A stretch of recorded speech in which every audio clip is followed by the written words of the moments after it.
Gusto mo bang mag-Boracay pero hindi mo alam kung saan, paano at magkano ang gagastusin mo papunta dito? Then watch this video para magkaroon ka ng ideya.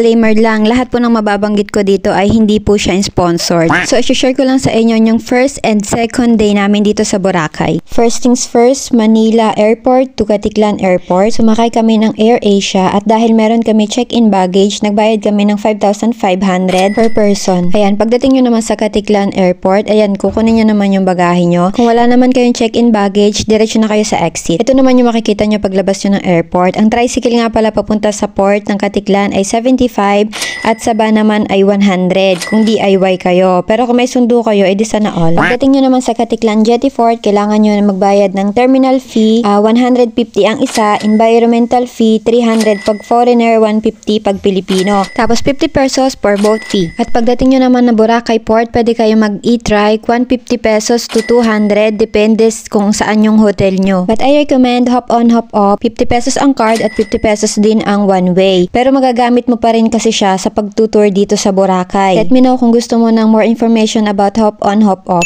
7 nights for 2 person with breakfast dito sa U Hotel Station X. Nagbayad kami ng 19,600. Kung naghahanap ka naman ng lunch or dinner buffet na pinakamura, ito yung nakita namin dito sa Boracay. Sa La Carmela, beachfront siya sa Station 2. Dinner buffet, 395 pesos. Pero kung may mga special occasions naman kayo tulad ng birthday, anniversary, I recommend La Fiesta, Boracay, Mandarin Bay sa Station 2. Dinner buffet, 1,388 per person. O kung hindi ka naman masyadong matakaw kumain, pwede ka na sa Andox or Inasal o madami namang mga restaurant doon. Mamimili ka na lang talaga. Second day naman, after nyo mag-breakfast, i-recommend ko naman sa inyo na pumunta kayo sa Station 3, doon sa tinatawag nilang Secret Beach. At kung nakarating ka hanggang dito sa video na ito, wag mo naman akong kalimutang i-follow, i-like, at i-share na rin itong video na to para naman hindi na Secret Beach itong beach na ito sa Station 3. Dito kami nag-relax, tumambay, at naligo buong umaga. Kasi wala talagang katao-tao, as in wala, kami lang talaga. Kung mga 3 to 4 days ka naman dito sa Boracay, I recommend mag-island tour or land tour ka na. Marami mag-o-offer sa'yo ng mga activities, kaya hindi ka talaga maboboring dito. Or kung gusto mo naman, pwede ka lang maglakad-lakad mula Station 3 hanggang Station 1. Kaya mo yan, girl. Tapos bumili ka na rin ng mga souvenirs. Tapos wag mo makakalimutan magpa-picture sa mga bata, tapos bibigyan mo na lang sila ng tip. Ang galing nila mag-pictures, promise. Tapos sa hapon naman, kung pagod na kayo, pero gusto nyo pa rin makita yung sunset, mag-parasailing na kayo. Marami naman nag-o-offer ng mga activities dyan. Makipagtawaran na lang kayo. Pwede rin kayo mag-book sa Klook.